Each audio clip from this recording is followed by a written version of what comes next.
नमस्कार.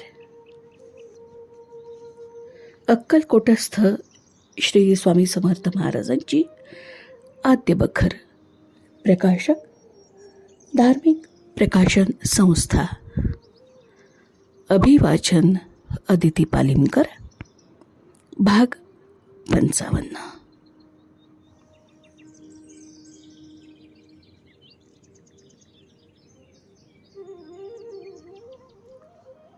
श्री स्वामी समर्थ.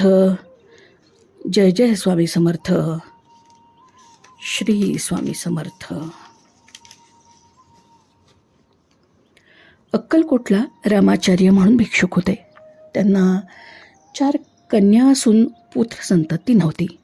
महाराज त्यांच्या घरी कधी कधी जात येत असत. रामाचार्यांचे कुटुंब सौ गयाबाई महाराजांस पुत्रप्राप्तीबद्दल हमेशा प्रार्थना करत. तुला एक मुलगा आम्ही देऊ म्हणून तिला महाराज म्हणत. याप्रमाणे 2 वर्ष झाली. पुत्र काही झाला नाही. गयाबाई महाराजास वारंवार पुत्रप्राप्तीबद्दल प्रश्न करी. होईल होईल म्हणून महाराज उत्तर देत. याप्रमाणे 6 वर्ष झाली. गयाबाई निराश होऊन एके दिवशी महाराजांना म्हणाली, महाराज, 6 वर्ष झाली पुत्र होत नाही. आपण उगाच का मला शदक होता. माझ्या नशिबी नसेल तर तसंच सांगा.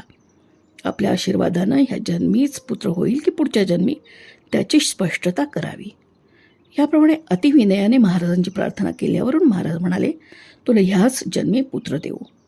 पुढे 2 वर्ष आणखी गेल्यावर गयाबाईस पुत्ररत्न झाले. त्यावेळी बाईचे वय 45 वर्षांचे होते. हेच बाईचे शेवटचे संतान आहे. मुलाचे नाव कृष्ण असून तो हल्ली अक्कलकोटास शाळेत शिकत असतो. रामाचार्य हल्ली कैलासवासी आहेत. तसेच मुंबई शहरी कृष्णराव अनंत उर्फ भाऊराव सरदेसाई म्हणून GIP रेल्वेत क्लार्क आहेत. ते मूळचे संगमेश्वर जिल्हा रत्नागिरी येथील राहणारे असून तेथील सरदेसाई आहेत. ते खूप वर्षांपासून आपलं गाव सोडून मुंबईस नोकरीला धरून राहिले आहेत. श्री स्वामी सूत यांनी मुंबईस श्री स्वामींचा मठ स्थापन केला आहे. त्यात भाऊराव हे भजनपूजन करत असत. यांना एका पुत्रा वाचून संतती मुळीच नाही. त्यांचे कुटुंब जन्माचं क्षयरोगी असून केवळ अस्थिचर्म धारण करून आहे. त्यास कोणी पाहिले तर हल्ली त्यांना असलेला मुलगा त्यांचा आहे असे कोणासही वाटत नाही. असो, श्री स्वामीसुताच्या मुखाने श्री स्वामी महाराजांची कीर्ती ऐकून त्यांच्याबरोबर भाऊराव स्वामी महाराजांच्या दर्शनाला गेले.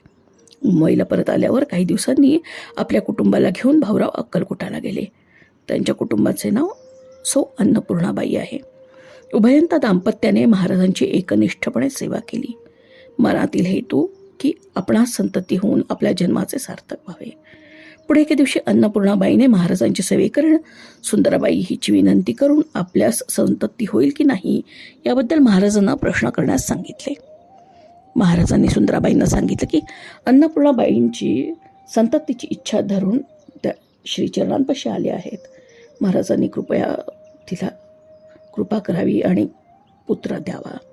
महाराजांनी उत्तर दिले, बोरीच्या झाडास तिने प्रदक्षिणा घालाव्या म्हणजे तिला अग्नीसारखा पुत्र होईल. बाईने तथास्तु म्हणून स्वामीचरणी मस्तक ठेवून बाई मुंबईस परत गेली. आपल्या पतीस तिने महाराजांची आज्ञा कळवली आणि बोरीच्या झाडास कोणी प्रदक्षिणा घालताना ऐकले नाही व पाहिले नाही. आपण प्रदक्षिणा घातल्यास लोक नावे ठेवतील, कसे करावे म्हणून तिने भाऊरावांचा सल्ला विचारला. भाऊराव म्हणाले, महाराजांच्या बोलण्याचा अर्थ कुणास कळत नाही. करिता तू पिंपळास प्रदक्षिणा घाल म्हणजे झाले. पुढे बालमुकुंद बुवांचे मोठ्या मठानजीक अश्वत्थ वृक्ष आहे. त्यास 1 वर्षभर बाईने प्रदक्षिणा घातल्या पण पुत्र झाला नाही. बाई पुत्रप्राप्तीबद्दल निराश होऊ लागली. भाऊरावाने तिची खात्री केली की श्री स्वामींचा आशीर्वाद कालत्रयी असत्य होणार नाही. एके दिवशी श्री स्वामी सुतांच्या मठात भाऊराव दर्शनाला गेले असताना श्री सच्चिदानंद स्वामी कुमाराजवळ भाऊरावाने महाराजांची बोरीस झाडास प्रदक्षिणा घालण्याबद्दलची आज्ञा केल्याची गोष्ट सांगितली. ते आणखी म्हणाले की आपले कुटुंब अश्वत्थास 1 वर्ष प्रदक्षिणा घालत आहेत पण फलप्राप्ती नाही. स्वामी कुमाराने विचार करून जबाब दिला, महाराजांच्या आज्ञेचा अर्थ तुम्हाला समजला नाहीये. श्री स्वामीसुतास महाराज बोरीचे झाड म्हणत असत. श्री स्वामीसुताच्या मठात येऊन बाईनं सेवा केल्यास कामना पूर्ण होईल. पुढे उभयंता स्त्री पुरुषांनी महाराजांच्या मठात सेवा करण्याचा क्रम चालवला. काही वर्षांनी भाऊरावांची स्त्री गरोदर झाली. 5 महिने लोटल्यावर तिसला आपल्या घरी कोकणात बाळणपणास पाठवले.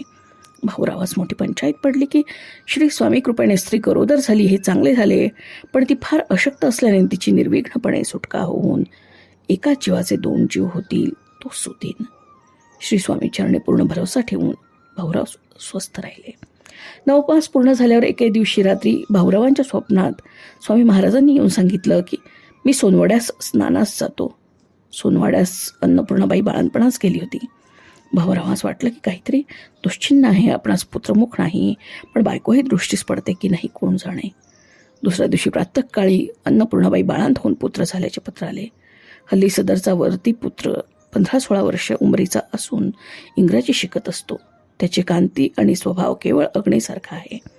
भाऊराव या पुत्रा वाचून मुळीच संतती झाली नाही. पुत्र झाला तेव्हा भाऊरावांचे वय 50 वर्षाचे असून त्यांचे रोकई कुटुंबियाचे वय 35 वर्षांचे होते.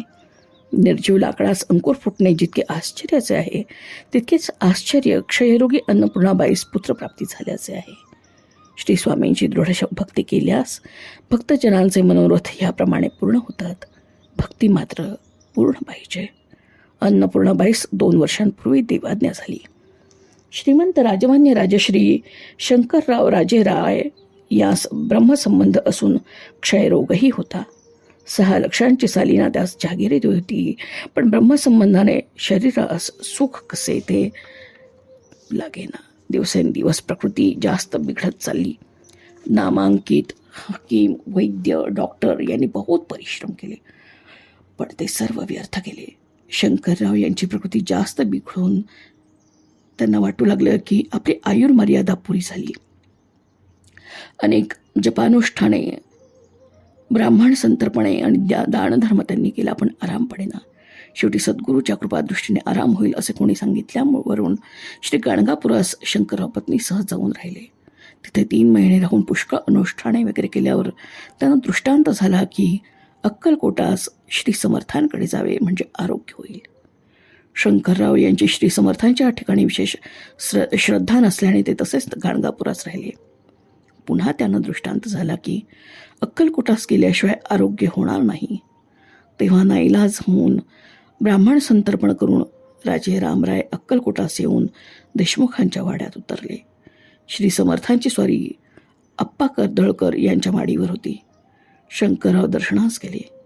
महाराज पलंगावर पडले होते. चरणी मस्तक ठेवून राजेराय सन्निध बसले. सुंदराबाई सेवा करत होती. तिचं जवळ शंकररावांनी गोष्ट काढली. व्याधीने मी बाहेर नडलो आहे. श्री समर्थांजवळ माझ्याबद्दल प्रार्थना करावी. सुंदराबाई म्हणाली, तुम्हास आरोग्य झाल्यास काय द्याल? शंकरराव म्हणाले, तुम्ही सांगाल ते देऊ. शंकरराव हे लक्षाधीश होते, तरी त्यांच्या अंगावर रोगामुळे तेज मुळीच नव्हते.